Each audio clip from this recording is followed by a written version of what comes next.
ஒரு அறிவுசார் துறையில் பேசிக்கிட்டு இருக்கிற விஷயங்களை கேட்குறதுக்கு பதிலாக அடுத்த வீட்டில் என்ன பேசுகிறாங்கன்னு ஒரு பிக் பாஸ்னு ஒரு ப்ரோக்ராமை போட்டு அதுக்குள்ளே அவ்வளோ வரும் பார்த்துட்ருக்கோம். மிக கேவலமான ஒரு விஷயம் அது. நான் வந்து எனக்கும் கமலஹாசனுக்கெலாம் எந்த தொந்தரவும் இல்லை, பிரச்சனையும் இல்லை. ஆனால் எனக்கு அது சார்ந்த பேச்சும் உரையாடலும் வலியை தருது. அங்கே போய் என்னத்தை பார்க்குறோம், அங்கே போய் என்ன பேசுகிறோம், என்ன மாதிரி தவறு இருக்குது. ஆனால் நம்ம பிள்ளைங்களும் நம்மளுடைய வீட்டில் நிறைய பேர் வந்து அப்படியே போய் உட்காந்து 1 மணி நேரம், ஏன் சொல்கிறேன் அப்படின்னா 1.5 கோடி மக்கள் ஒரு 3/4 மணி நேரத்தை எவ்வளோ கேவலமாக செலவழிக்காங்கன்னு நினைக்கும் போது வலிக்குது. ஆனால் அந்த 1.5 கோடிங்கிறது டிஆர்பி ரேட்டு, அதை வச்சு தான் அவங்க அட்வர்டைஸ்மெண்ட் காஸ்ட்டு, அதை வச்சு தான் அவர் கொடுக்குற கோடி பணம் எல்லாமே. அதில் என்ன வேணாலும் துறை இருக்கட்டும். யாராவது அங்கே இருக்கிற 10 பேர் வந்து ஒரு சமூகம் சார்ந்த பிரச்சனையை பேசுகிறாங்களா, இல்லை குடும்பம் சார்ந்த சில பிரச்சனைகளை பேசுகிறாங்களா, இல்லை சுற்றுச்சூழல் பேசுகிறாங்களா, விவசாயம் பேசுகிறாங்களா, கல்வி பேசுகிறாங்களா, அறிவியல் பேசுகிறாங்களா, என்ன பேசுகிறாங்க நீங்களே ஒரு 2 நாள் பார்த்துட்டு அதோடு அதை என்ன பண்ண முடிவு பண்ணுங்க. ஸோ இல்லை, அப்படி அது வந்து நம்மளை அடிமைப்படுத்தக்கூடிய பல்வேறு விஷயங்கள். வணிகம் அப்படிங்கிற ஒரே ஒரு விஷயத்தை மட்டும் முன்னிறுத்தி யார் என்ன பேசணும் என்னென்ன, நான் அதை மட்டும் சொல்லலை. ஒரு தடவை ஒரு தொலைக்காட்சியில் வந்து ஒரு ஊடக விவாதத்துக்காக நான் ஒரு பெரிய தொலைக்காட்சிக்கு போயிருக்கேன். விவாதம் ஆரம்பிக்கிறதுக்கு முன்னாடி எனக்கு கொஞ்சம் நல்லா அங்கே நண்பர்கள் இருந்ததுனால வெளியே இருந்து பேசிகிட்டு இருக்கிறேன். அப்போ வந்து ஒரு தீவிரமான வாதம் நடந்துகிட்ருக்கு அங்கே இருக்கிற மக்களோட. ஒரு 3-4 பேர் உட்கார்ந்துருந்தாங்க. நான் யாருன்னு கேட்டேன். அவர் பெரிய ஒரு சீரியல் போயிட்டுருக்கு, அதனுடைய டேரக்டரு, அதனோட ப்ரொடியூசரு, அதனோட ப்ரொடக்ஷன் எக்ஸிக்யூட்டிவ், ஹீரோ, இவ்வளோ பேர் உட்காந்துருக்காங்க. அங்கே அந்த டிவியினுடைய முதலாளி எல்லோரும் உட்காந்து பேசுகிறாங்க தீவிரமாக. என்ன பேசுகிறாங்க, நான் சொல்லுது நடந்த 100% உண்மை, இதில் எந்த விதமான புனைவுகள்லாம் இல்லை. என்ன பேசுகிறாங்கன்னா, கிட்டத்தட்ட 1.5-2 மாதமாக நம்ம டிஆர்பி இறங்கிட்டே இருக்குது. ப்ரைம் ஏரியா கொடுத்துருக்கேன், நான் ப்ரைம் டைம் கொடுத்துருக்கேன். இந்த ப்ரைம் டைமில் நம்மளை பார்க்காம அவங்கள பார்க்குறாங்க. என்ன செய்வியோ தெரியாது. ஒன்று அவனை கொல்லு, இல்லை அவன் ஒய்ஃப் வேறையா போக சொல்லு, இல்லை இவ்வளோ எங்கேயா காதலுக்கு பண்ண சொல்லு, இப்படின்னு பேசுகிறாங்க. சார் அது முடியாது சார் அப்படின்னு டேரக்டர் கூப்பிட்றேன். என்ன அதெல்லாம் எனக்கு தெரியாது, இல்லைன்னா நான் ஸ்லாட்டை மாற்றணும் அப்படிங்கிறாரு. சரி சார் நான் வேணா அந்த தங்கச்சி எப்படி பண்ணிடுறேன் அப்படிங்கிறாரு. இதை நினச்சி நம்ம குரூப்பில் வந்து அவ்வளோ பேரும் அந்த சீரியலை பார்த்துட்டு அழுது கண்ணீர் விட்டு பாம்பை விட்டுட்டான், பாம்பு எங்கே போகுதுன்னு தெரில இப்படின்னு பின்னாடியே போய்ட்டுருக்கோம். ஸோ நம்ம எதுக்கு நான் சொல்கிறேன் அப்படின்னா, நம்மளுடைய அறிவு சார்ந்த விஷயங்கள் எவ்வளோ மோசமாக போயிட்டுருக்கு. அதுக்கு வந்து மத்தியானம் 12 மணிலேருந்து ராத்திரி 12 மணி வரைக்கும் தொடர்ச்சியாக ஒரு விஷயத்தை போட்டு, இங்கே எத்தனை மணின்னு தெரியல, அப்படியே உட்கார்ந்து அதிலேயே இருந்து அவன் என்ன பண்ணுறான் இவன் என்ன பண்ணுறான் எல்லாம் அதாவது மிகப்பெரிய மன அழுத்தத்தையும் மிகப்பெரிய குரூர மனப்பான்மையும் மிகப்பெரிய அளவில் வேதனையான ஒரு விஷயத்தை நம்ம மனதுக்குள்ளே இவையெல்லாம் பதிச்சுக்கிட்டே இருக்கு. இதுதான் உண்மை, நடக்கிற உண்மை அதுதான். எந்த பெண்ணும் இப்படி ஒரு கொடூரமான தவறான எண்ணத்தோடு யாரும் கிடையாது. ஆனால் அவை உருவாக்கப்படுது இல்லை. இப்படி வந்து அந்த வன்மத்தையும் குரூரத்தையும் நம்ம அடி மனதில் இருக்க அழுக்குன்னு ஒதுக்கி வச்சுருக்கிற மூளைக்கு ஓரமாக ஒதுக்கி நம் கல்வியும் அனுபவமும் இதெல்லாம் சிந்திக்கக்கூடாதுன்னு ஒதுக்கி வச்ச விஷயத்தை தோண்டி தோண்டி எடுக்கிற மாதிரி காட்சி அமைப்புகளை வச்சு அது மூலமாக நம் மனம் வந்து அதுக்குள்ளே போய் அதை நடைமுறையில் நம்ம வாழ்க்கையில் நம்ம பிள்ளைகிட்ட, நம்ம மகன்கிட்ட, நம்ம மருமகள்கிட்ட, நம்ம எல்லார்ட்டையும் நடைமுறைப்படுத்தக்கூடிய உளவியல் ரீதியான பல சிக்கல்களை இந்த விஷயம் உருவாக்குது. என்னடா வந்தோடனே உணவை பற்றி பேசாமல் எதையோ பேசிகிட்டு இருக்கான்னு நினைக்கலாம். ஏன் நான் சொல்கிறேன் அப்படின்னா, உரையாடல்கள் தங்கி போய் இது மாதிரியான குதர்க்க விமர்சனங்கள் கூடிக்கொண்டிருக்கக்கூடிய ஒரு காலகட்டத்தில் நம்ம இருக்கிறோம். நம்ம அதிலேருந்து கொஞ்சம் விலகணும். படித்து நீங்கள் எல்லாருமே கல்வி தான் உங்களை இவ்வளோ தூரம் இங்கே கொண்டு வந்து உட்கார வச்சுருக்கோம். அடிப்படையில் ஒரே விஷயம் வந்து நீங்கள் படித்ததும் படிப்பின்பால் உழைத்ததும் அந்த உழைப்பின்பால் வந்ததான். நிச்சயமாக வேறு எந்த காரணத்தாலையும் இந்த கரைக்கு நம்ம வந்திருக்க முடியாது.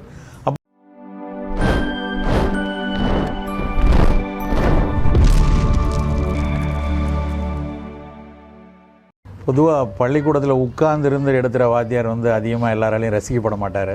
நின்றுட்டு பேசினா தான் எல்லாரையும் ரீச் பண்ண முடியும். அந்த அடிப்படையில் உட்கார்ந்தா எனக்கு கொஞ்சம் ஒரு மாதிரி டிஃப்ரெண்ட்டாக இருந்தது.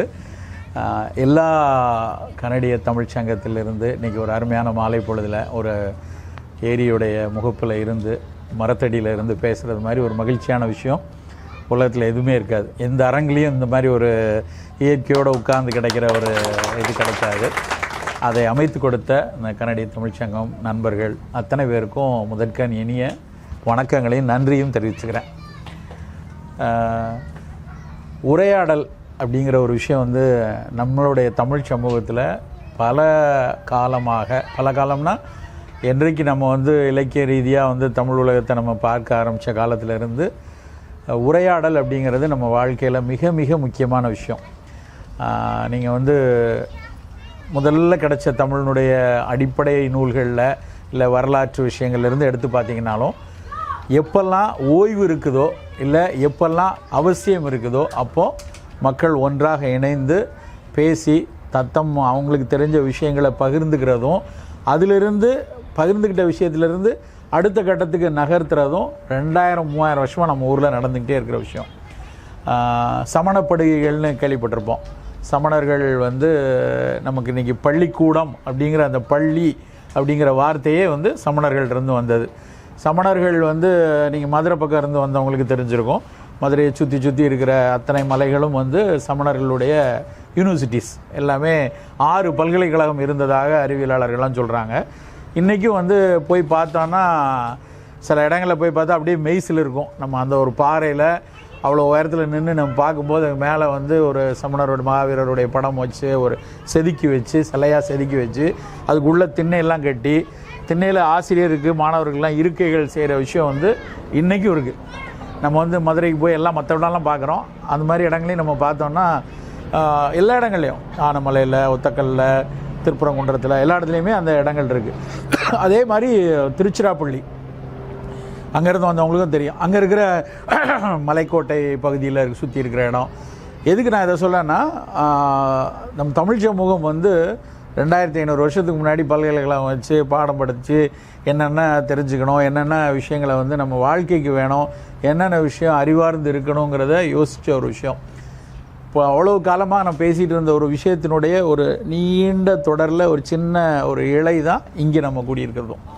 ஸோ அதனால் ரொம்ப இது மாதிரியான விஷயங்கள் தான் நம்ம வாழ்க்கையை நகர்த்திட்டே வர விஷயம். நம்ம அன்னைக்கு இருந்ததை விட கொஞ்சம் குறைஞ்சி போயிட்டோம் அப்படிங்கிற ஒரு வருத்தம் இருக்குது. இது மாதிரியான சந்திப்புகள், இது மாதிரியான திண்ணை பேச்சுன்னு சொல்லுவாங்க இல்லையா, வீடுகளில் கூட வாசலில் ஒரு திண்ணை போட்டு வச்சு அந்த திண்ணையில் உட்காந்து பேசுவாங்க. அதை வந்து வழக்கில் வந்து சும்மா வெட்டி பேச்சுன்னு சொல்லுவாங்க. ஆனால் உண்மையில் அது வெட்டி பேச்சு கிடையாது.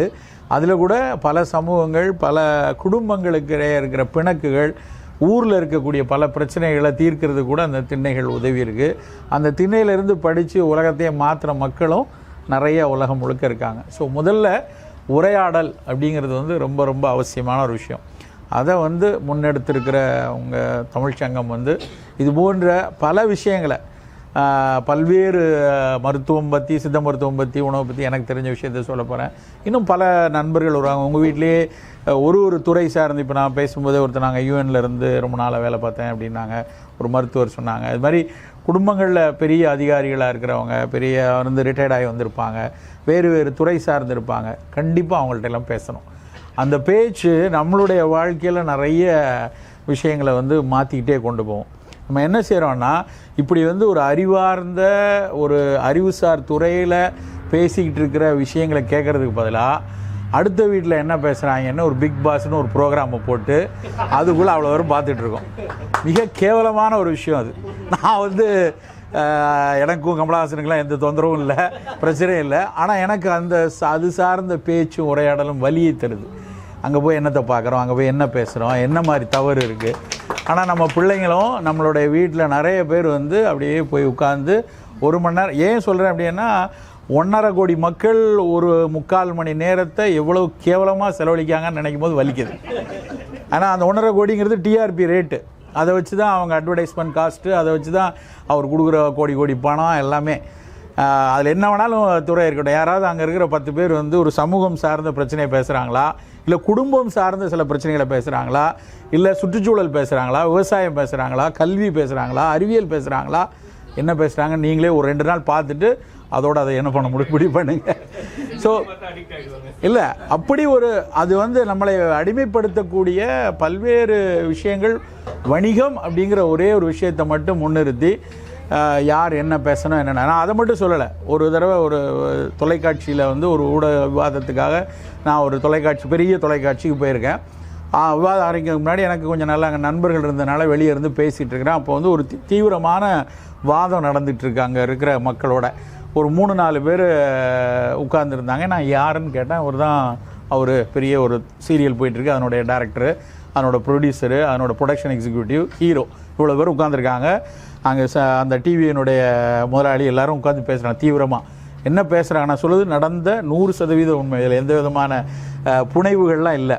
என்ன பேசுகிறாங்கன்னா, கிட்டத்தட்ட 1.5-2 மாதமாக நம்ம டிஆர்பி இறங்கிட்டே இருக்குது.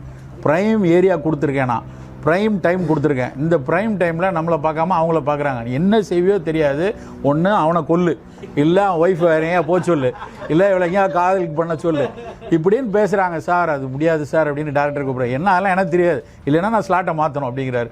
சரி சார் நான் வேணா அந்த தங்கச்சி எப்படி பண்ணிடுறேன் அப்படிங்கிறாரு. இதை நினச்சி நம்ம குரூப்பில் வந்து அவ்வளோ பேர் அந்த சீரியலை பார்த்துட்டு அழுது கண்ணீர் விட்டு, பாம்பை விட்டுட்டான், பாம்பு எங்கே போகுதுன்னு தெரில, இப்படின்னு பின்னாடியே போய்ட்டுருக்கோம். ஸோ நம்ம எதுக்கு நான் சொல்கிறேன் அப்படின்னா, நம்மளுடைய அறிவு சார்ந்த விஷயங்கள் எவ்வளோ மோசமாக போயிட்டுருக்கு.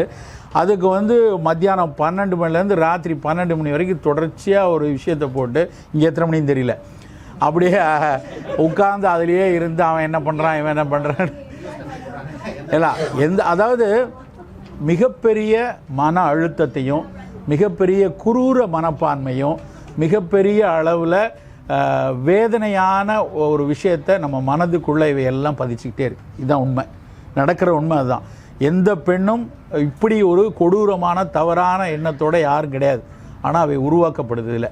இப்படி வந்து அந்த வன்மத்தையும் குரூரத்தையும் நம்ம அடி மனதில் இருக்க அழுக்குன்னு ஒதுக்கி வச்சிருக்கிற மூளைக்கு ஓரமாக ஒதுக்கி நம் கல்வியும் அனுபவமும் இதெல்லாம் சிந்திக்கக்கூடாதுன்னு ஒதுக்கி வச்ச விஷயத்தை தோண்டி தோண்டி எடுக்கிற மாதிரி காட்சி அமைப்புகளை வச்சு அது மூலமாக நம்ம மனம் வந்து அதுக்குள்ளே போய் அதை நடைமுறையில் நம்ம வாழ்க்கையில் நம்ம பிள்ளைகிட்ட, நம்ம மகன்கிட்ட, நம்ம மருமகள்கிட்ட, நம்ம எல்லார்ட்டையும் நடைமுறைப்படுத்தக்கூடிய உளவியல் ரீதியான பல சிக்கல்களை இந்த விஷயம் உருவாக்குது.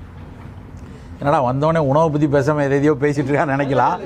ஏன் நான் சொல்கிறேன் அப்படின்னா, உரையாடல்கள் தங்கி போய் இது மாதிரியான குதர்க்க விமர்சனங்கள் கூடிக்கொண்டிருக்கக்கூடிய ஒரு காலகட்டத்தில் நம்ம இருக்கிறோம். நம்ம அதிலேருந்து கொஞ்சம் விலகணும். படித்து நீங்கள் எல்லாருமே கல்வி தான் உங்களை இவ்வளோ தூரம் இங்கே கொண்டு வந்து உட்கார வச்சுருக்கோம். அடிப்படையில் ஒரே விஷயம் வந்து நீங்கள் படித்ததும் படிப்பின்பால் உழைத்ததும் அந்த உழைப்பின்பால் வந்ததான். நிச்சயமாக வேறு எந்த காரணத்தாலையும் இந்த கரைக்கு நம்ம வந்திருக்க முடியாது. அப்போ அந்த கல்வி நம்மளுக்கு வந்து ஒரு வாழ்க்கை தரத்தை நம்ம உயர்த்தியிருக்கு. நம்மளை வந்து ஓரளவுக்கு ஒரு சமூகத்தினுடைய உயர்நிலைக்கு எடுத்துகிட்டு வந்திருக்கும் போது அந்த கல்வியை வச்சு இன்னும் இதை எட்டாது இருக்கக்கூடிய பல்வேறு மக்கள் எங்கெங்கேயோ இருக்காங்க.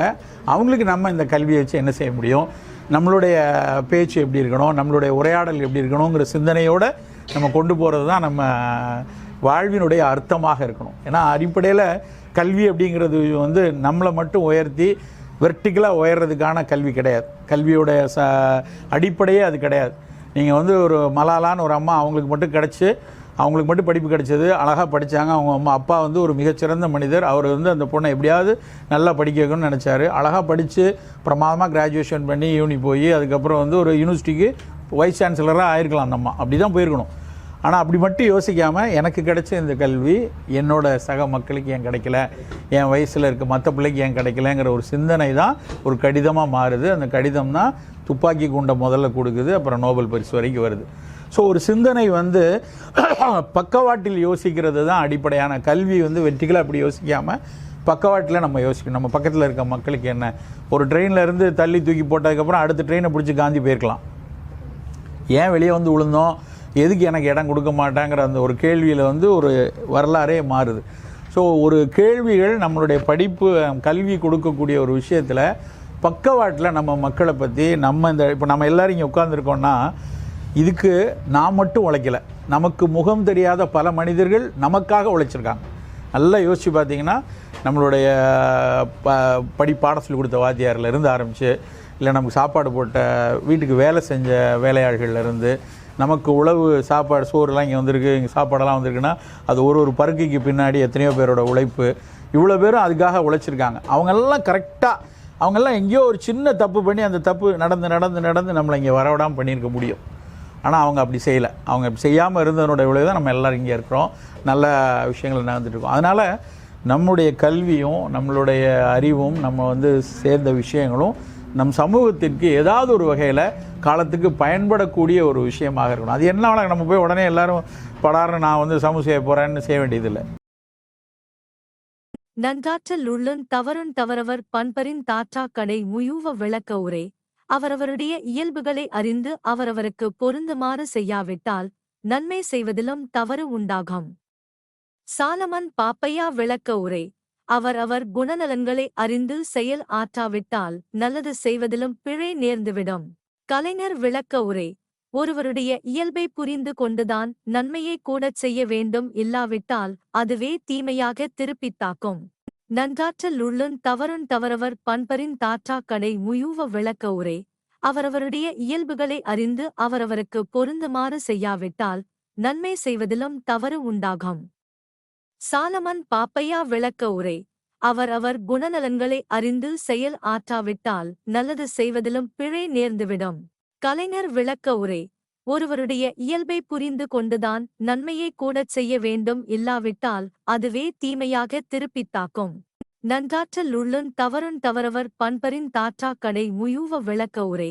அவரவருடைய இயல்புகளை அறிந்து அவரவருக்கு பொருந்துமாறு செய்யாவிட்டால் நன்மை செய்வதிலும் தவறு உண்டாகும்.